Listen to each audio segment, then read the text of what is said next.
Mois Randy gripped the steering wheel as the city skyline shrank in his rearview mirror. No home, no job, no dignity.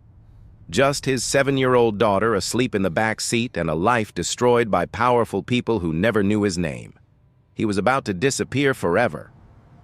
Then, on an empty highway at dawn, a black Mercedes Maybach accelerated from behind and forced him to the shoulder.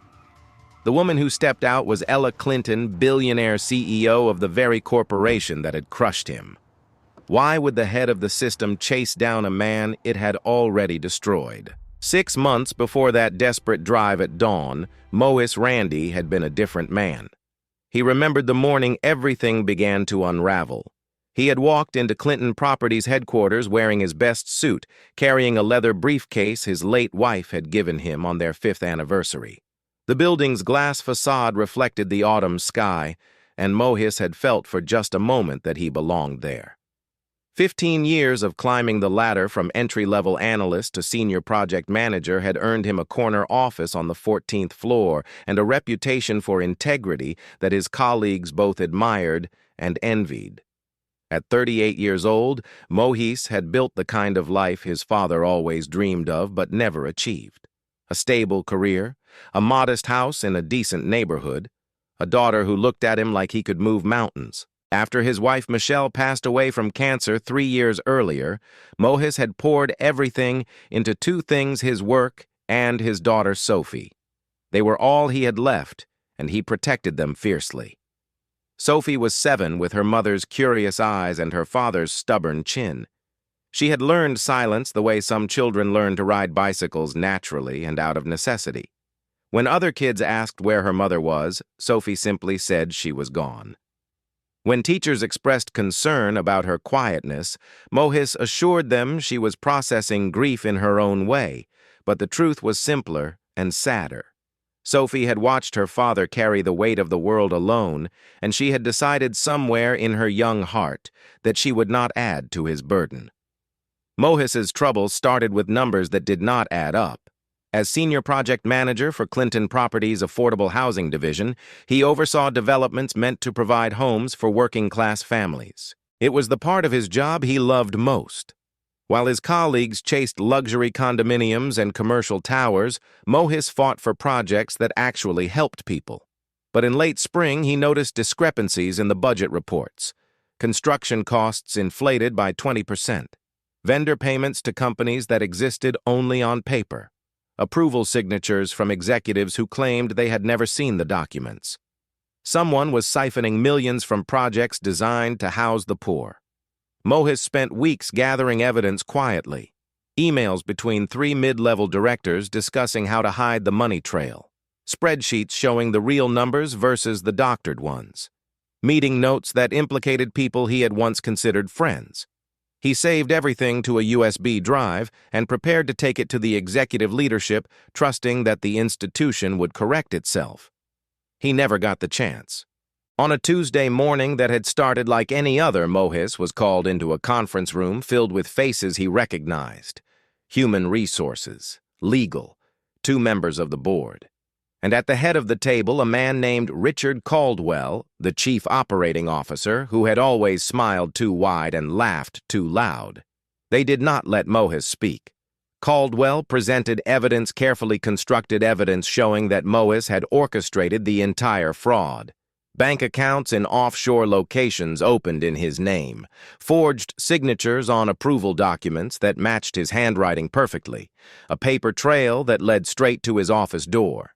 The 3 directors Mois had been investigating sat in the back of the room watching with expressions of practiced concern. Mois tried to explain.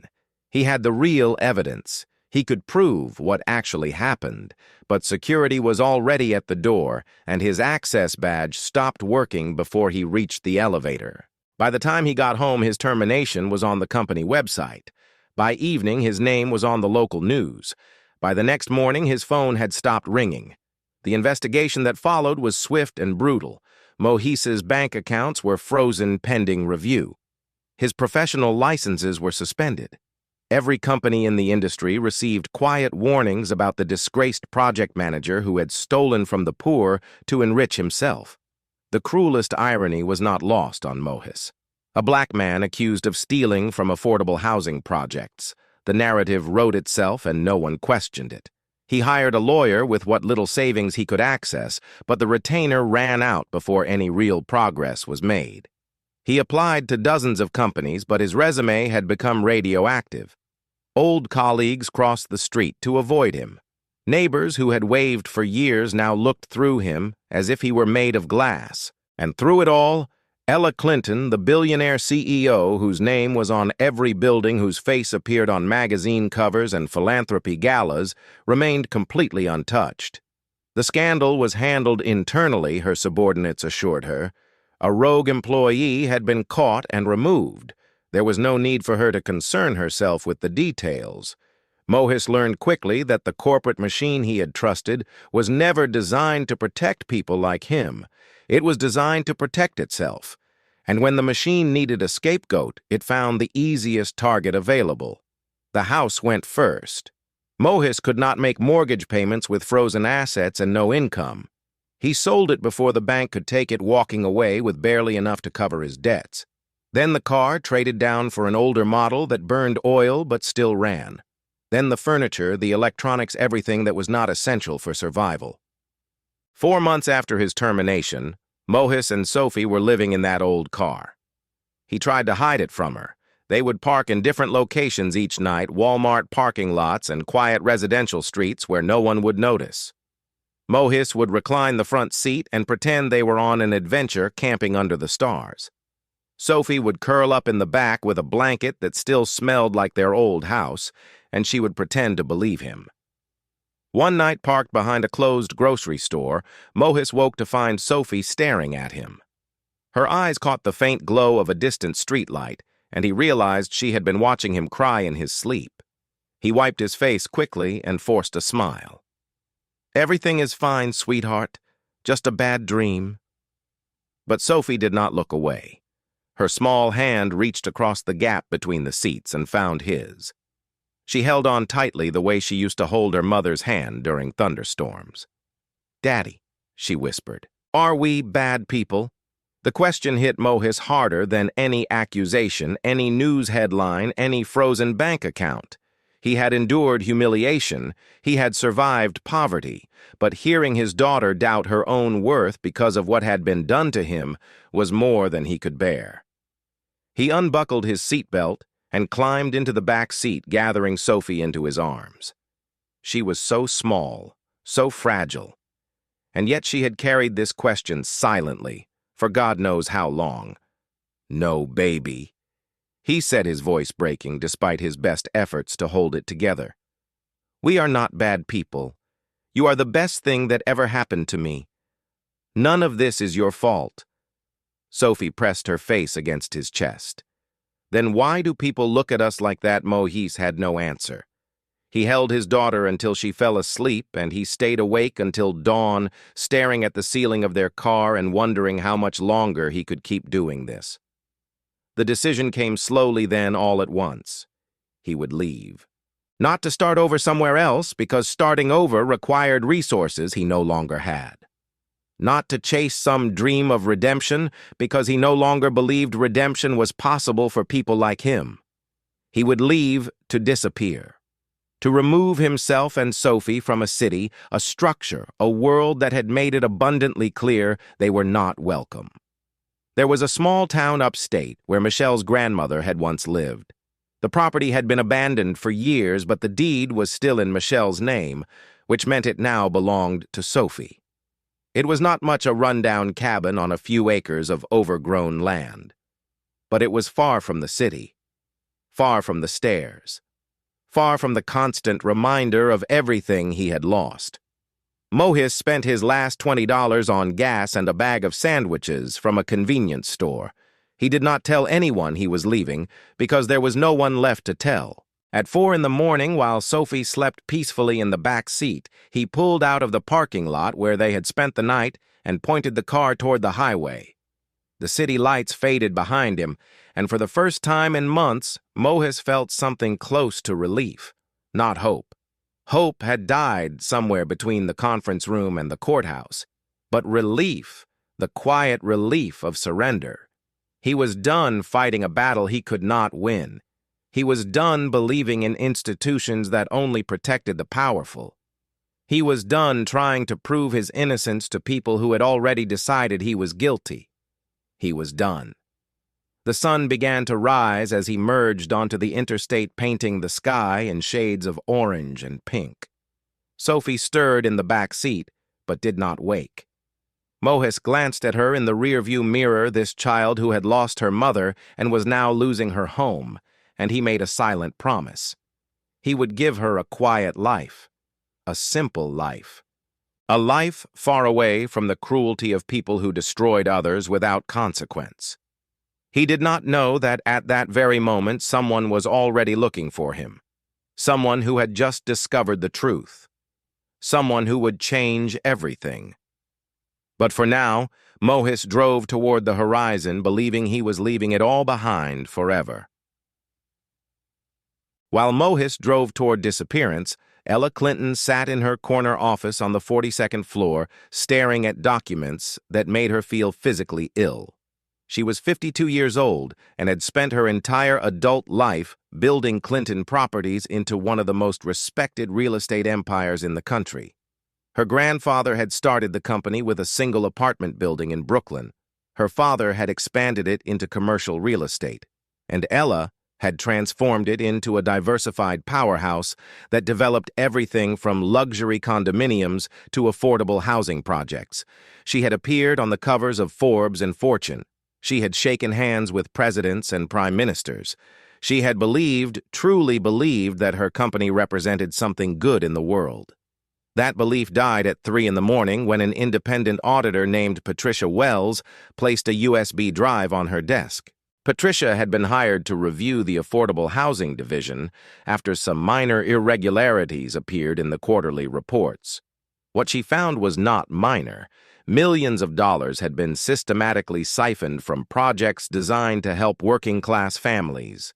The scheme involved inflated construction costs, phantom vendors, and a network of offshore accounts that had been operating for nearly 2 years.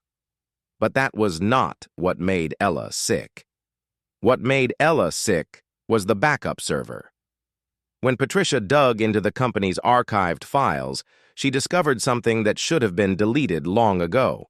A USB drive's contents automatically backed up to the cloud before someone wiped the original. Emails that showed exactly who was responsible for the fraud, and those emails did not point to Mohis Randy. They pointed to Richard Caldwell and 3 of his directors. Ella read the evidence twice, then a third time. She saw the timestamps showing when Mohis had first discovered the discrepancies. She saw the internal memos he had drafted, warnings that never reached her desk because Caldwell had intercepted them. She saw the metadata proving that the documents used to frame Mohis had been created on Caldwell's personal computer 3 days before the termination meeting. She had destroyed an innocent man. Not personally, not directly, but she had built the structure that allowed it to happen. She had trusted the wrong people. She had accepted the convenient explanation without question, because questioning would have required effort, would have required looking too closely at the machine she had created. Ella remembered now. 6 months ago, Caldwell had mentioned something about a fraud case being handled internally. A rogue employee, nothing for her to worry about. She had nodded and moved on to the next item on her agenda. She had not asked questions. She had not asked for the employee's name. She had not wondered whether an innocent person might be suffering because of her negligence. Now she knew his name. Mohis Randy, Senior Project Manager, 15 years with the company. A widower raising his daughter alone. A man who had done everything right and been punished for it. Ella pulled up his personnel file. The photo showed a man with kind eyes and a professional smile, the kind of face you would trust with your investments or your secrets. His performance reviews were impeccable. His colleagues had described him as honest to a fault. He had been Employee of the Year twice, and now he was gone. She searched for his current address. The file showed the house he had sold 4 months ago. She tried his phone number, disconnected. His email bounced back. His social media accounts had been deleted. Mohis Randy had systematically erased himself from every database, every record. Ella called her head of security and authorized resources she had never used before. Private investigators, traffic camera access, financial tracking. She told herself it was about justice, about making things right. But deep down, she knew it was about something else. It was about the weight of guilt that had settled on her chest the moment she understood what had been done in her name. The call came at 5:30 in the morning. Mohis Randy had bought gas at a station on the northern edge of the city an hour earlier. His car, a 15-year-old sedan with a distinctive dent in the rear bumper, had been spotted on traffic cameras heading toward the interstate. He was running. Ella did not call for her driver. She did not assemble a team. She grabbed the USB drive with the evidence, took the elevator to the parking garage, and climbed into her own car. The black Mercedes Maybach, that she rarely drove herself, roared to life, and she pulled out into the empty pre-dawn streets. She did not know what she would say to him. She did not know if he would listen. But she knew that if she let him disappear, she would never forgive herself. The highway stretched out before her, nearly empty in the gray light before sunrise. She pushed the speedometer higher, weaving between the few trucks making early deliveries. The GPS showed her the route Mohis was most likely taking, and she followed it north, praying she was not too late.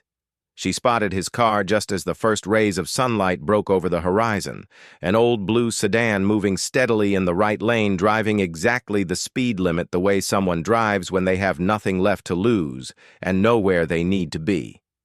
Ella accelerated and pulled alongside him. Through the window, she could see his profile, the tightness in his jaw, the exhaustion in his posture.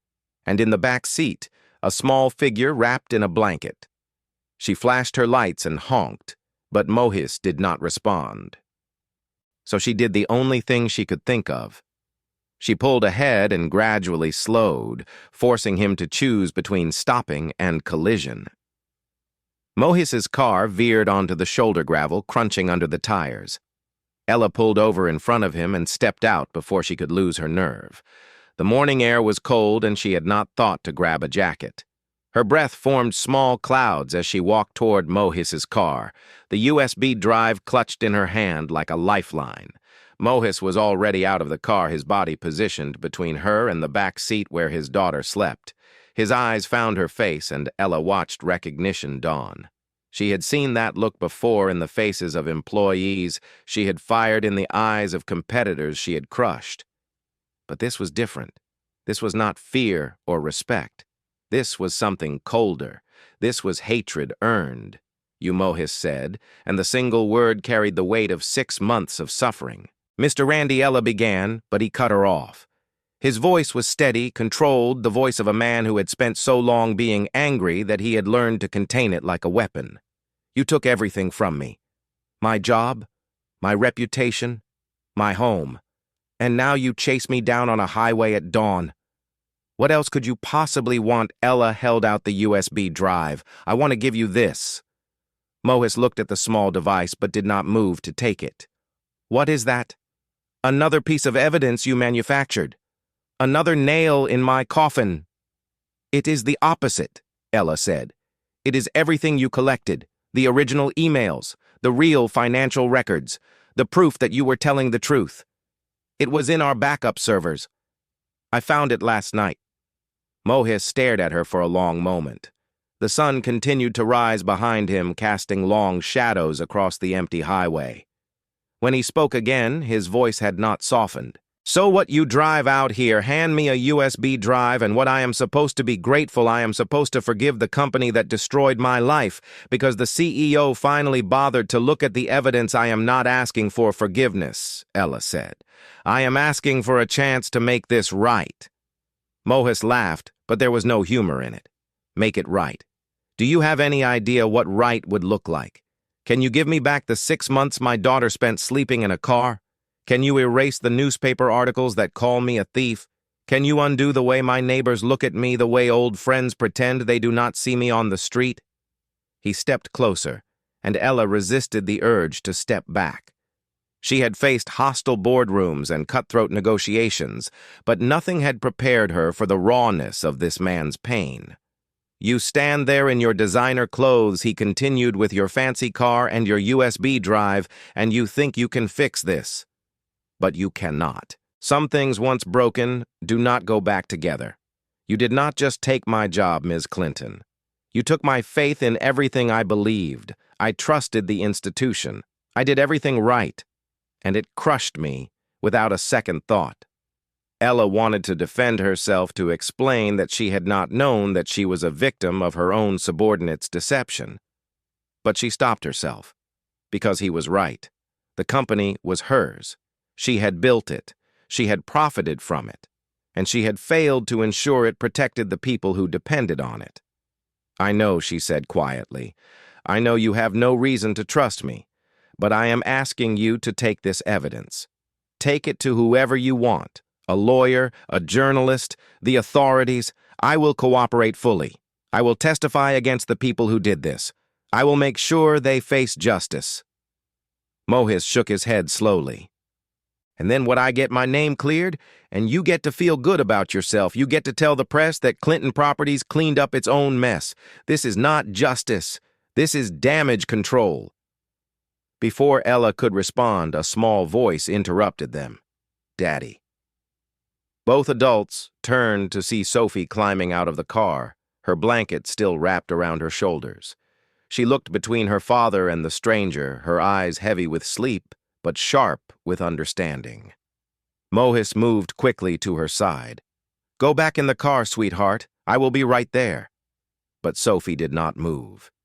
She was staring at Ella with an intensity that made the billionaire uncomfortable. This was not the curious gaze of a child meeting a stranger.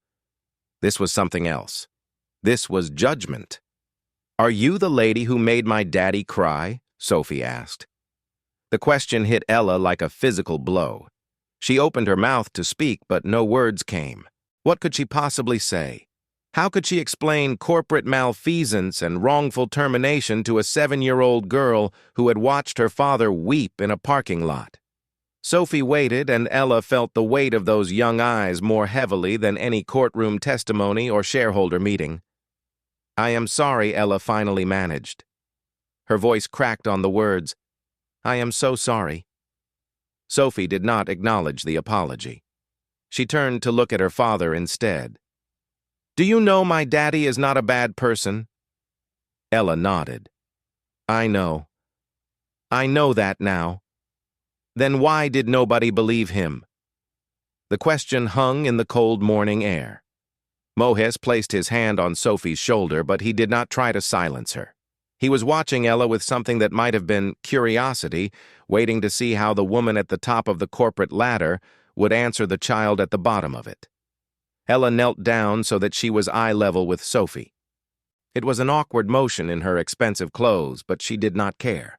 She looked at this little girl who had lost her mother and nearly lost her father to injustice, and she told her the truth.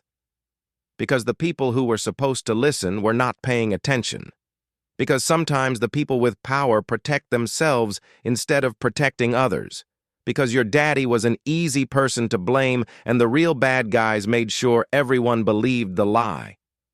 Sophie considered this for a moment. Then she asked, "Are you going to fix it?" "I am going to try," Ella said. Sophie turned back to her father. "Daddy," she said, "I am cold. Can we go now?" Mohis lifted his daughter and carried her back to the car, tucking her into the back seat with the blanket. When he returned to face Ella, some of the sharpness had left his expression, replaced by something more complicated. "My daughter asked you a question," he said, "and I heard your answer. But I have been lied to before. I have had people promise me justice and deliver nothing." Ella nodded. "I understand." "No," Mohis said. "You do not understand, and that is the problem. You have never been where I am. You have never had everything stripped away while the people responsible walked free. You do not know what it feels like to doubt your own worth because the whole world has decided you are worthless." He turned and looked at the highway stretching northward, the road that led away from everything he had known. I spent my whole life believing that if I worked hard and did the right thing, I would be protected. That is what they tell people like me. Follow the rules. Trust the process. Success is just around the corner. And I believed it. I believed it right up until your company destroyed me. He looked back at Ella and she saw something in his eyes that frightened her more than anger. She saw emptiness. She saw a man who had given up. Whether I go back or keep driving it does not matter. There is no safe place for me anymore. Safety requires trust, and I cannot trust anything. Not you, not the institution, not even myself. Mohis opened his car door. He was going to leave. He was going to disappear into the vastness of the country, and Ella would never see him again, and the guilt would follow her for the rest of her life. "Wait," she said. "Please." Mohis stopped but did not turn around. "I cannot undo what happened," Ella said to his back. "I cannot give you back what you lost, but I can give you a choice. You can drive away right now and spend the rest of your life wondering whether things could have been different, or you can take this evidence and fight, not for me, not even for yourself, for your daughter, so that she grows up knowing her father did not run from injustice, so that she knows the truth won." Mohis stood motionless for a long moment. The sun was fully up now, painting the world in shades of gold. Then he got into his car and closed the door. Ella watched as the old blue sedan pulled away, gravel spraying from the tires as it moved back onto the highway. It headed north just as before, and Ella stood alone on the shoulder of the road, the USB drive still in her hand, the cold morning wind cutting through her thin blouse. She did not move. She could not. The weight of what had just happened pinned her to that spot as surely as if gravity itself had doubled. She had come here to offer redemption, and she had been rejected, not with violence, not with threats, but with something far worse, the quiet finality of a man who had stopped believing that justice was possible. She had tried, and she had failed. Mohis drove for exactly 3 miles before he pulled over again. The engine idled as he stared at the empty road stretching north. The sun had risen fully now, casting long shadows across the highway, but Mohis felt nothing of its warmth. He had made his choice. He had walked away from Ella Clinton and her USB drive and her promises of justice. So why did his hands refuse to release the steering wheel? Why did it feel like he was still falling in the rearview mirror Sophie was watching him? She had not gone back to sleep. The blanket lay forgotten around her waist, and her eyes held that same unsettling clarity that reminded Mohis so much of Michelle in her final days, when his wife had looked at the world with the honesty of someone who had nothing left to hide. "Daddy," Sophie said quietly. "Why did we stop?" Mohis did not answer. He was thinking about Ella standing alone on the shoulder of the road. He was thinking about the USB drive that contained his freedom. He was thinking about all the nights he had held Sophie in parking lots and promised her that everything would be okay. Sophie's voice came again, stronger now. "Daddy, I do not want to run anymore." Mohis turned in his seat. The words hit him harder than he expected. "What did you say?" Sophie met his eyes without flinching. In that moment, she looked far older than 7, as if the past 6 months had compressed years of wisdom into her small frame. "I know you did not do anything wrong," she said. "You told me, and I believe you. But if we keep driving, the bad people are still back there. They are still hurting other people. And everyone will still think my daddy is a thief." Mohis's throat tightened. "Baby, it is not that simple." But Sophie was not finished. "You always tell me to do the right thing even when it is scary. You said that when I was afraid to tell my teacher about the boys who were mean to Marcus Thompson. You told me good people do not look away just because looking is hard." She leaned forward, her small hands gripping the back of his seat. "Daddy, are we good people?" The question pierced through every defense Mohis had built over the past 6 months. It was the same question she had asked in that parking lot when she wondered if they were bad. But this time Sophie was not seeking reassurance. She was issuing a challenge. She was holding up a mirror and waiting to see what her father would do. Mohis thought about his own father who had worked double shifts at a factory that underpaid him because he believed that complaining would only make things worse. He thought about Michelle, who had spent her weekends at the community center because she believed that ordinary people could change the world. He thought about the man he had been before Clinton. Properties destroyed him, the man who had gathered evidence because he trusted that truth mattered. That man had been naive, but that man had also been right. If Mohis kept driving, he would teach Sophie that when powerful people knock you down, you stay down. He would teach her that justice is a fairy tale, that fighting back is pointless, that the only way to survive is to surrender. And maybe that was true. Maybe the world really was that broken. But he refused to let his daughter believe it. Mohis held Sophie's gaze for a long moment. Then he shifted the car into reverse and began to turn around. "Where are we going?" Sophie asked. "Back," Mohis said. His jaw was set, his eyes fixed on the road behind them. "We are going back." Ella was still standing on the highway shoulder when the blue sedan reappeared on the horizon. She had not moved since Mohis drove away. Her legs felt rooted to the asphalt, her mind cycling through everything she could have said differently, every argument she should have made. She had been about to finally walk back to her car when she saw it, a distant shape growing larger against the morning sun. She watched the sedan approach, certain at first that exhaustion was playing tricks on her mind. But the car slowed, pulled off the road, and stopped. Mohis stepped out. He walked toward her with a different energy than before. The emptiness in his eyes had not disappeared, but something else had risen above it. Something that looked almost like fire. "I am not doing this for you," Mohis said when he reached her. "I need that to be absolutely clear. I am not coming back because I believe you or trust you or think you care about anything except protecting your empire." Ella nodded. "I understand. I am doing this for my daughter." Mohis's voice was steady but carried an edge that had not been there before. "She still believes that the world can be fair, and I will not be the one who teaches her otherwise." He extended his hand. "Give me the drive." Ella placed the USB in his palm. Mohis looked at the small device that contained his vindication, then raised his eyes back to hers. "I am not taking this to your lawyers," he said. "I am not signing any agreements, and I am never setting foot in an Clinton building again." "I would not expect you to," Ella replied. Mohis stepped closer. "Here is what is going to happen. You are going to hold a press conference. Not a statement from your PR team. You personally standing in front of cameras admitting that your company destroyed an innocent man. You are going to authorize an independent investigation by a third party with no connection to Clinton properties. Richard Caldwell and everyone involved will be prosecuted. And you will accept whatever consequences come from your failure to protect the people who trusted your company." Ella did not look away. "That will destroy everything my family built. Then maybe it deserves to be destroyed." Mohis's voice did not waver. "A company that allows this to happen has no right to exist."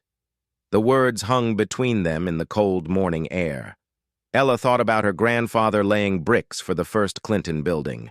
She thought about her father expanding the business through decades of sacrifice. She thought about the thousands of employees whose livelihoods depended on the empire she had inherited. And she thought about Mohis Randy, who had done nothing wrong and lost everything. "You are right," she said finally. "If the company cannot survive the truth, then it does not deserve to survive." Mohis studied her face, searching for the calculated maneuvering of a billionaire protecting her interests.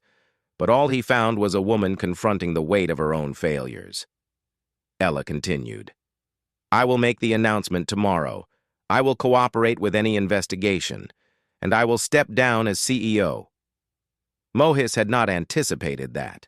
"You would give up your position. I am not giving up anything that matters anymore." Ella's voice was quiet but firm. "My grandfather built this company because he wanted to create something good. Somewhere along the way, it became about wealth and power and self-preservation. If I have to dismantle the whole thing to remember what it was supposed to be, then that is exactly what I will do." She looked past Mohis to the car where Sophie watched through the window. "Your daughter asked if I was going to fix it. I told her I would try. I intend to keep that promise." 3 months later, the scandal consumed every front page in the nation. Richard Caldwell and 3 directors were arrested on charges of fraud, embezzlement, and conspiracy. The evidence was irrefutable. Their attorneys had already begun negotiating plea bargains. The offshore accounts were traced, the phantom vendors exposed, the entire operation dismantled in full view of the public. Mohis Randy was completely exonerated. The same newspapers that had branded him a criminal now published stories about the whistleblower who had been silenced, the innocent man nearly destroyed by corporate greed. His name was cleared. His record was expunged. His frozen accounts were released. Ella Clinton honored every promise. At a press conference watched by millions, she accepted full responsibility for the failures of her company. She did not deflect blame or claim ignorance. She stood before the cameras and declared that the structure she had built had crushed an innocent man and that she would spend the rest of her life working to prevent it from happening to anyone else. She resigned the following week, but she did not vanish. With her personal fortune, she established an independent foundation dedicated to protecting workers from corporate retaliation, hiring lawyers and investigators whose sole purpose was to find the Mohis Randys of the world before they could be destroyed. Mohis never returned to real estate. The industry that had abandoned him held no appeal. Instead, he joined a nonprofit organization advocating for workers' rights, spending his days helping others navigate the obstacles that had nearly killed him. He was not the same man he had been before. The trust he had lost might never fully return. But he had discovered something else, something that might have been more valuable. He had found purpose. On a bright spring morning, Mohis pulled up to Sophie's school. The building looked different now, though perhaps he was the one who had changed. The other parents no longer stared. The whispers had stopped. Sophie grabbed her backpack and reached for the door handle. But before stepping out, she turned and wrapped her arms around her father's neck. "Daddy," she said softly, "are you still sad?" Mohis considered the question honestly. Sometimes he admitted, "But I am not ashamed anymore." Sophie pulled back to look at him. Her eyes, which had witnessed far too much for someone her age, still held a light that the world had failed to extinguish. "I am proud of you, Daddy." Then she was gone, running toward the entrance, her backpack bouncing with each step. Mohis watched her join a group of friends near the doors, laughing at something one of them said. Just an ordinary child on an ordinary morning. He sat in the car a moment longer, watching until the doors closed behind her. 6 months ago, he had been fleeing this city, convinced he had nothing left. He had been ready to vanish to teach his daughter that survival meant surrender, that the powerful always prevailed. But Sophie had refused to let him believe that. She had asked if they were good people, and in finding the answer for her, he had remembered it for himself. Mohis started the engine and pulled away from the school. The road ahead was long, and there was much to be done. But for the first time in longer than he could remember, he was not running away from something. He was moving toward it.